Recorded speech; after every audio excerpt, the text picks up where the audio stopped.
This is the way I live. Hey, I'm here in Montreal with our Team of the Week, Team Overdosed. Hey guys, thanks for meeting with me. So, from my take on this, it seems like there's quite a culture behind the underground tuning scene. What can you guys tell me about it? The underground tuning scene pretty much starts when you buy your first car. Okay. You drive around, you're seeing all these cars with mags, suspensions, and you feel like doing it. You feel like buying a set of mags, make the car look better. Then, need a suspension, lower it a bit, and pretty much it goes from there. As we say, it's an addiction. So once you start, there's no stopping. You're just hooked. And Chris, how did this shop start?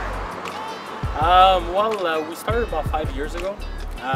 Basically, we started because we started shopping for parts, and we realized that there wasn't really any shops out there that were offering a high quality parts.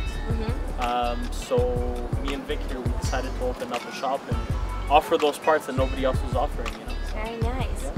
And is this the whole Team Overdose over here? Yes, it is. And how many are you guys? A little over 20. Not too bad, not too bad. I'm sure you guys get a lot of that stereotyping. I mean, you guys get a bad rap, I'm sure. What's that like? We kind of have a problem when it comes to the cops because there's kind of like a stereotype of a young guy driving a modified car with a muffler or a set of wheels, and people automatically think that he's going to start speeding in the street and this, that. But when it comes to serious enthusiasts, once they dump a lot of money on their cars, they don't want to do that in the street, you know what I mean? So that's why basically every weekend we're always at the racetrack. So to get this straight, you guys do drifting, you circuit race, drag race. So what's the difference between all of this stuff? Well, you have drifting. Obviously, it's the new motorsport that's getting very, very known lately. It's pretty much about getting your car sideways, keeping it sideways, hitting the most smoke, and pretty much it's more of a judge sport. You have a circuit racing. There it's more like of a full track, and that's more of who gets there first, or if you're doing, let's say, time attack, it's the one who has the best time. For drag racing, most people know what it is. It's down in a straight line against another person. Obviously, all out, pedal to the metal, and pretty much the first person who gets to the other end is the winner. Now, just one last thing. What would you recommend to someone joining in, someone wanting to start to race? Pretty much don't be scared to ask any question. No question is a stupid question. That's the only way to learn. Well, I like that. That's pretty good. Is it possible that I maybe tag along this week and check this stuff out? Shotgun. Pick a car. Pick a car. Sounds good. Sounds good. Our first stop with Team Overdose brings us to iCar, where they're hosting Full Throttle, an event where tuners can show off their new rides and shops can show off their new cars. I got them boys outside in the front. Been waiting since I'm gone, now I'm home where I'm from. Baby, this is my block. Hey, this is my block. This is what Chris and his team excel at, but it doesn't end there. They have a drift car running at 350 brake horsepower that Ardo from Team Overdose built at AV Fabrication within 2 weeks. Superstar by far, you can tell I'm holding. Play a look at the car.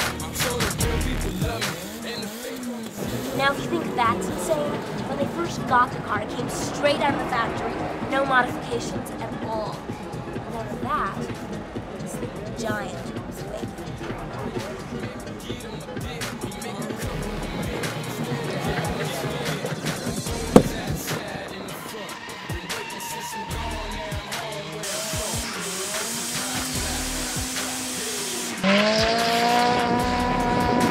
That's it for our first part with Overdose here at Full Throttle.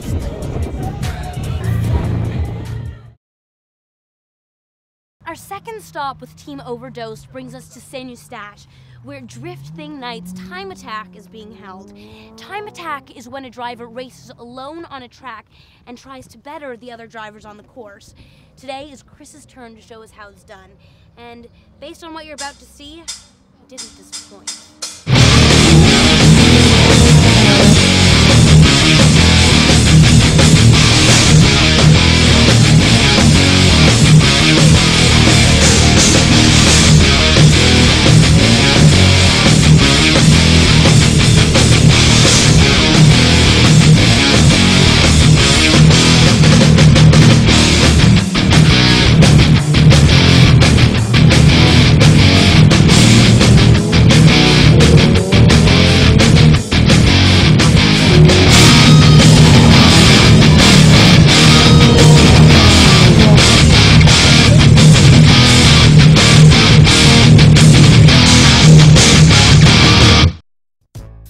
Chris, I heard the other night that at Full Throttle your team came in first place. Yes, we did.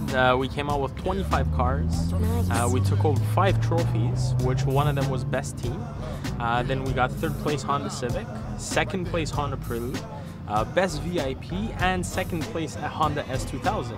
Hey, so not it was too a bad. pretty good turnout. Yeah. So, Chris, what is it then about your team and your cars that make you guys so great? Well, it's kind of the way that we build our cars. We build them for the street and for the track at the same time, and we pretty much make sure that we always have high quality parts on it. So most of the cars have upgraded engines, upgraded suspension, and upgraded braking.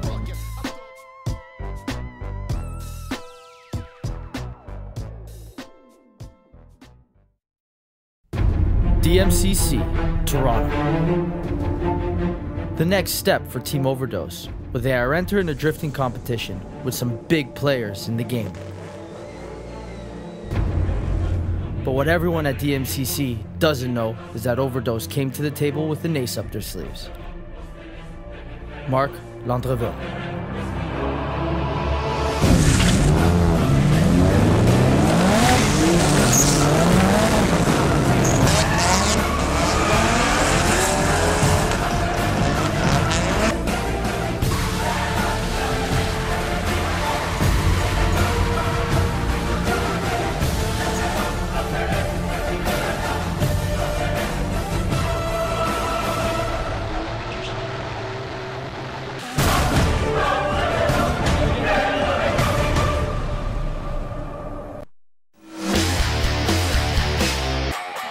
We're here at DMCC with Team Overdose for our final round of Drift Mania.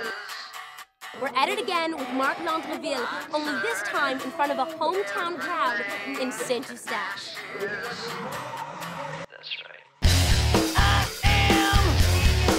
A rookie to the drifting circuit, he has come into the field as a crowd favorite and will be a force to reckon with in the seasons to come. Although he didn't make it onto the podium this season, Marc Landreville has earned the respect of his peers and the fans.